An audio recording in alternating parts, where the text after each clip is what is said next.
Hey, awesome art friends. I didn't expect to see you here. Are you ready to do some desert drawing today?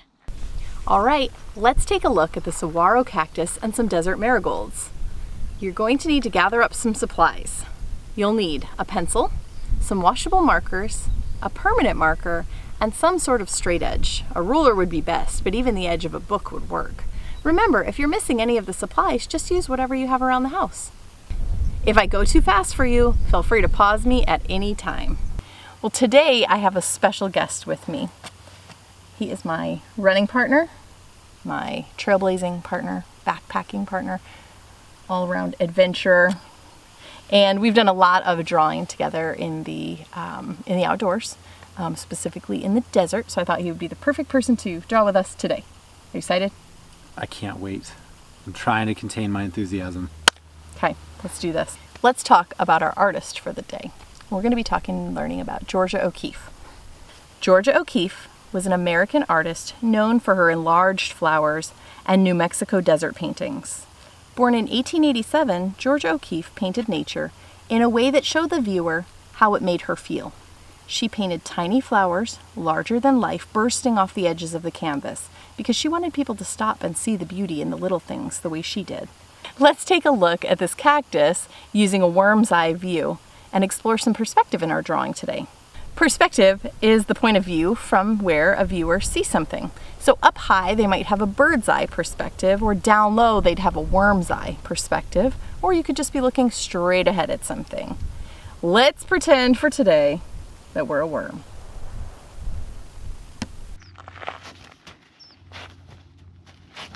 Let's create a worm's eye view of a saguaro cactus. The first thing that you need to do is decide which direction you want your paper to go into. So we've talked before about horizontal and vertical.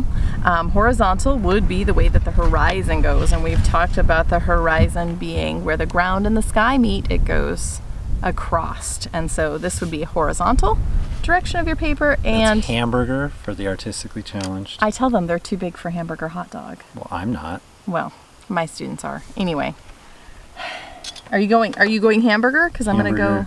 You going hot dog? I can't. If this is hot dog, I don't know hamburger hot dog. Okay, we're going hot dog. Well, no, you go a different way so they can see you do it. Going hamburger. Okay, fantastic. He's going hamburger.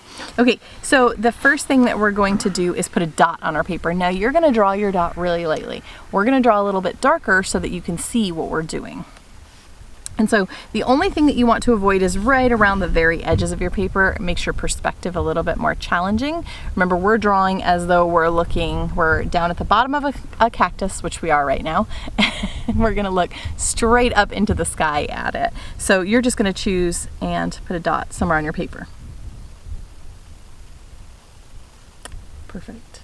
This point is the vanishing point, or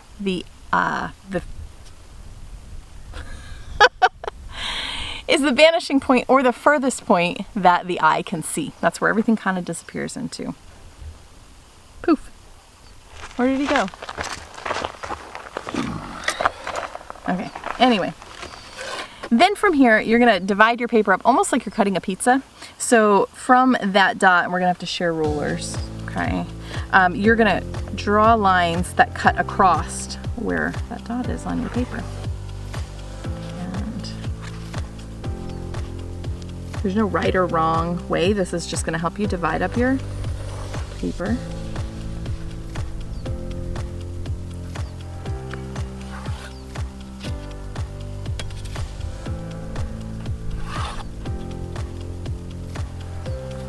So I'm drawing through the dot. Through the dot. Slice it up like a pizza.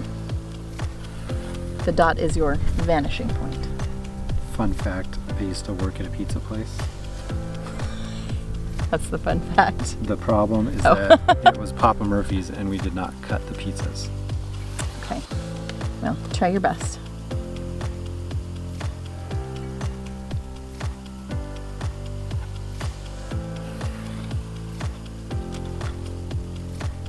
That's probably good. We're going to start drawing our cactus, and just a little hint for you, what we're going to do is your cactus are going to be the biggest towards the edge of the paper, and your clouds, same thing, but as you go in towards the middle, everything is going to get smaller. And so all you're gonna do is use those lines that you just used to make your cactus.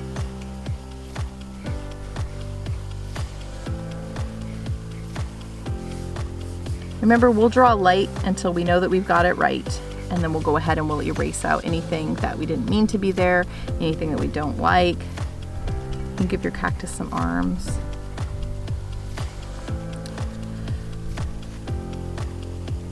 Yeah, make sure they definitely get wider and narrower.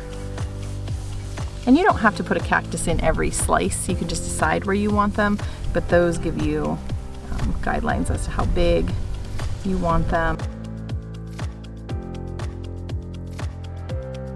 The other thing that you're going to add in is you're going to go ahead and add clouds in. And it's the same way. The clouds are just going to be bigger near the edge of the paper, and you can use your pizza slices to help you position them. Like I might put a pretty big one here, but any cloud that I'm going to put in up here is going to be pretty small, especially as it gets towards this vanishing point where I won't even really see it anymore. And it's almost as if we are laying on the ground or sitting on the ground and looking up at our cactus as we go. And you can have your clouds coming out from behind your cactus, but just remember, the closer they are to the edge, the bigger they're going to be. As they disappear at that vanishing point, they'll be the tiniest.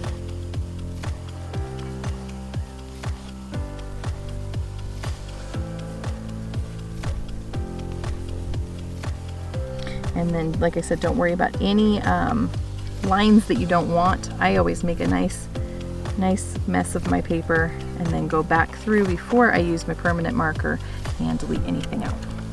And once you've got your clouds in and your cactus in, you're going to go around and add the spines to your cactus. And when you draw those spines in, you want them to come together or to converge at the top of each cactus or of each arm. You need to do the same thing. It's going to help with our perspective. You need to do the same thing on the arms. So you'll have one point, and all those ridges or spines will go into that one point, making them look rounder.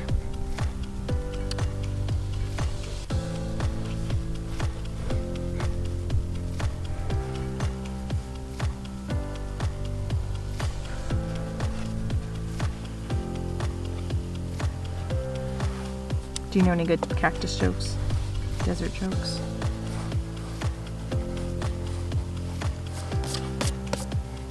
Desert facts?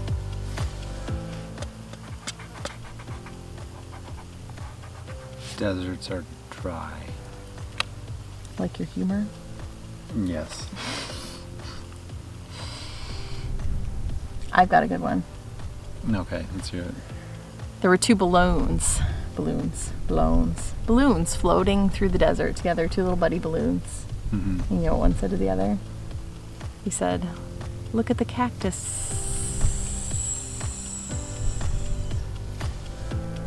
Waka waka.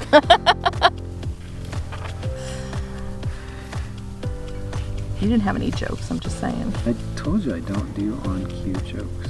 Situational sarcasm. Okay, we getting there? Yes.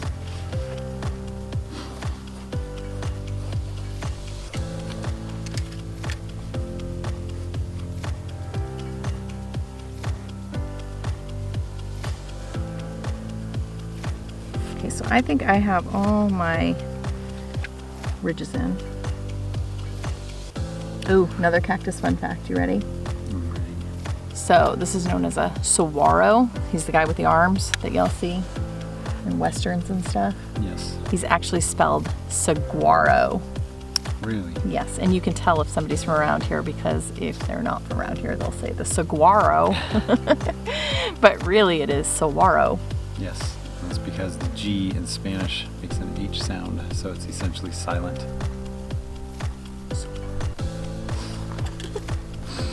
We're going to go ahead and use a permanent marker, or we use in art class the fine tip pine tip guys here, you just want to make sure that he's not water soluble or that he doesn't dissolve in water, because we're going to do a little painting with water later. But anyway, we need a marker that's not going to dissolve in water when we start painting. So basically you're going to take all the lines that you want to keep and you're going to trace those. Remember, we're getting rid of everything that you don't like anyway. We're not going to worry about all those sketchy extra lines where you were still figuring out what you were drawing.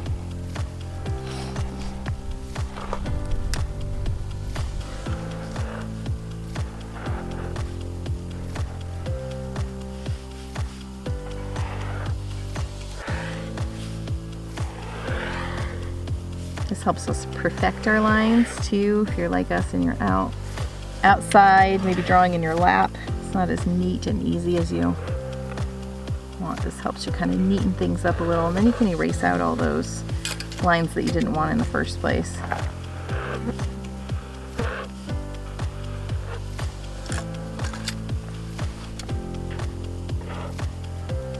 Clouds can be any kind of clouds. I'm drawing these sort of humpy bumpy clouds because that's what we see out here today.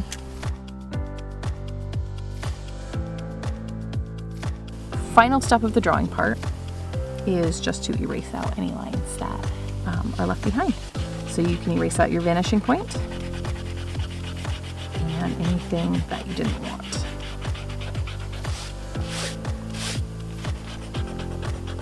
You can also add in those little prickers that cactuses are known for. So if you want to add any details in, you want to add those thorn-like things coming off the ridges of your cactus. And I think I told you wrong earlier. The ridges are these guys here, and the spiky, dangerous, hateful little things that come off of them are known as the spines. And they just protect it from being eaten, right? Yes. Pretty cool. Okay, so once you get this all erased out, then we're going to add some color. But like I said, I think we're taking that to the car.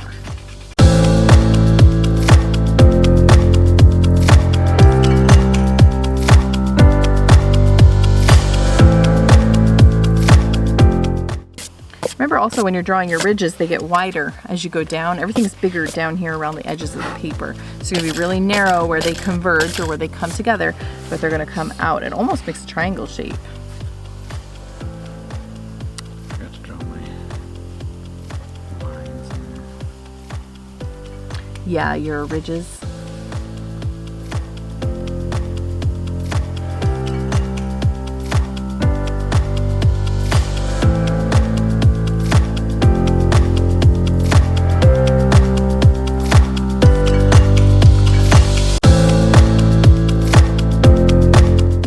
Something also that I'm doing on mine is I'm making sure that as I go down, if you're making spikes on yours, I'm making sure that as I go down, the spikes are getting bigger too.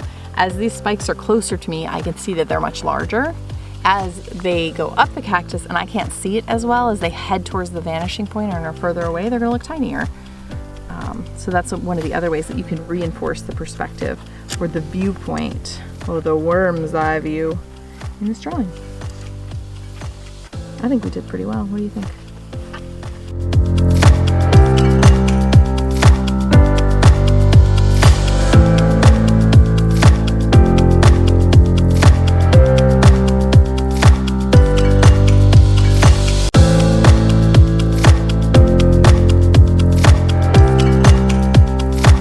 Our artist, Georgia O'Keeffe, is actually, I found a fun fact about her today. We're going to test something out, but turns out her favorite place to paint was her car. So we're going to do a little car painting, right? In whose car? Your car? Okay. Can we blame it on the kids? Yes. Okay. Okay, car painting later.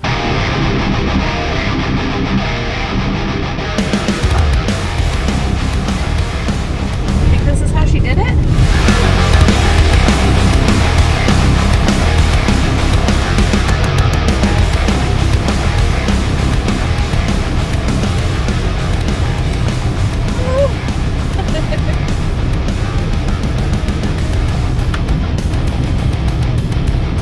Oh,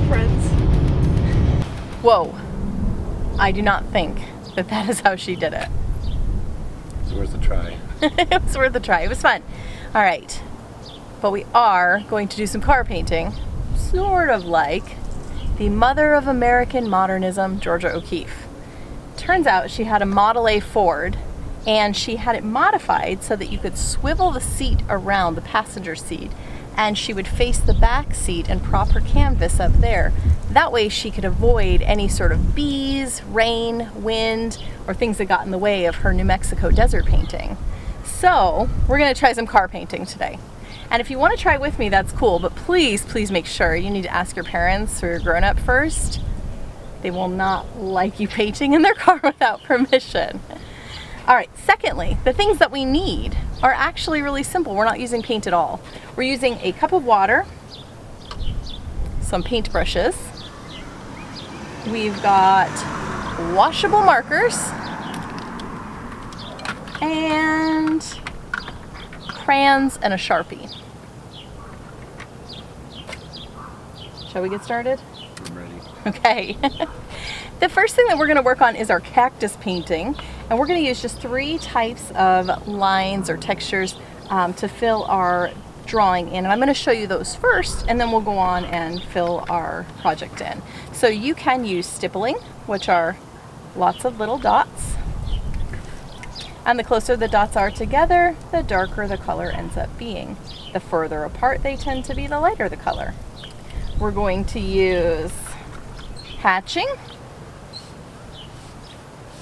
Same thing, closer the lines are together, the darker the color, the further apart they are, the lighter the color. And we could use cross hatching, which is like hatching, but just as it sounds, you cross. And same thing there, closer, darker, okay? And that is it.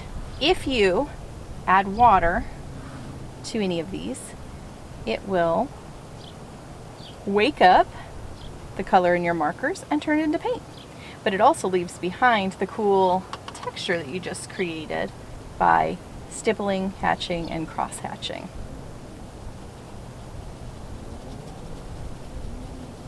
All right, so let's get to it. You ready?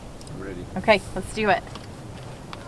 One of the things we want to remember from our agave project is the closer that what you're coloring is to your light source, the lighter it is. So as our cacti grow up into the sky where the sun is, they're going to be lighter, and as you go down towards the base of the cacti or towards the outside edge of the paper, towards the ground, they're going to be darker. That's where the shadow kind of gets trapped.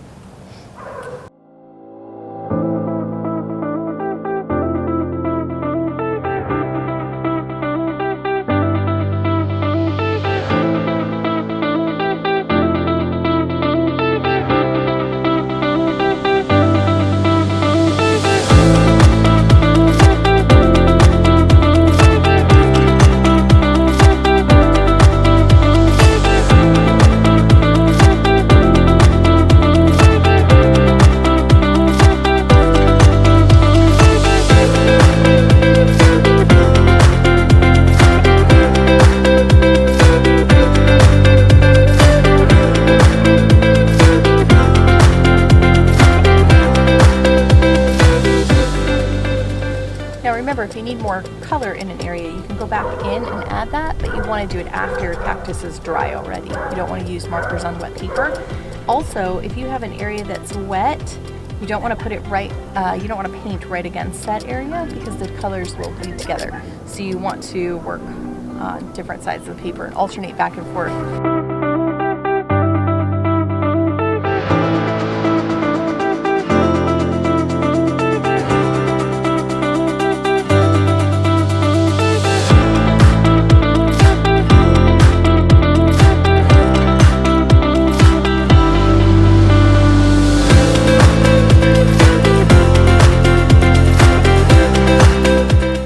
Remember, Awesmart friends, if you have 2 things that you want to paint that are next to each other, paint one first, let it dry, and then paint the other one. You don't want the colors to bleed in together unless you do want the colors to bleed in together. Then that's a bonus. Also, don't scrub too much on your paper. It might seem like the paint isn't waking up and not blending. It just takes a couple minutes for it to wake up. Scrubbing too much will give you a hole in your paper, or your paper will start to wrinkle up.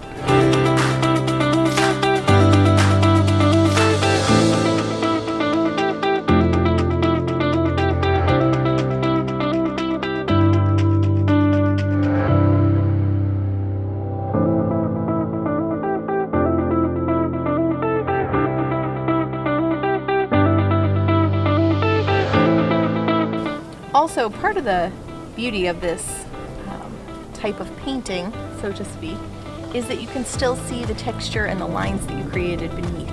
So if you're not getting a real smooth surface, that's okay. Like Georgia said, the beauty's in the little things. You'll notice too that we're painting on a clipboard.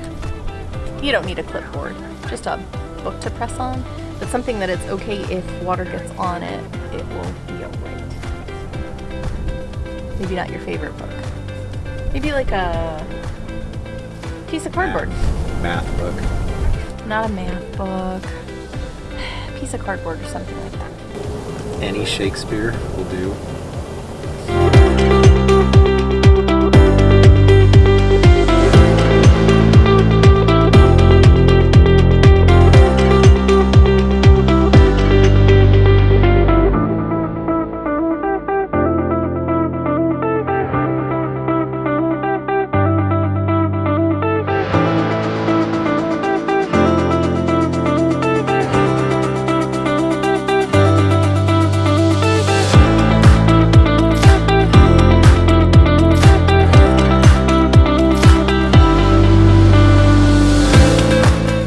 Alright guys, I hope you'll give this a try. Even if you're not able to do it in your car, I hope you'll give a try to painting with markers. And I hope that you will go out and explore, be detectives, look for interesting perspectives and ways to see things just like our artist Georgia O'Keeffe did. Have a great time and don't forget to share what you have created.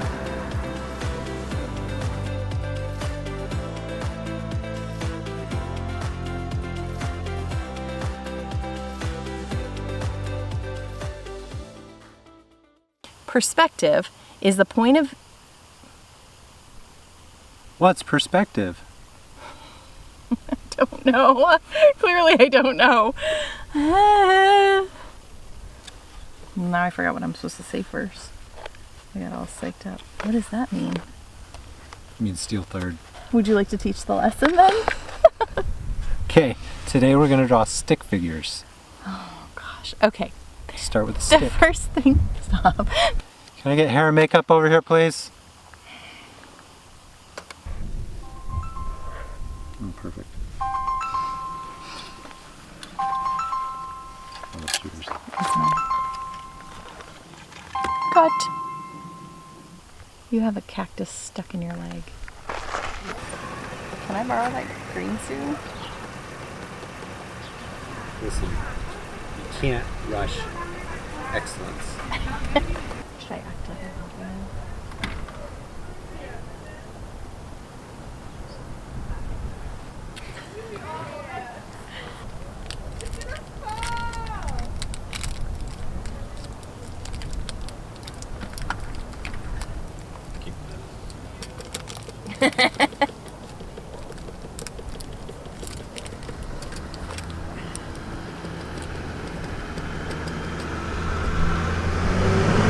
But it just takes a couple minutes. What did you just do?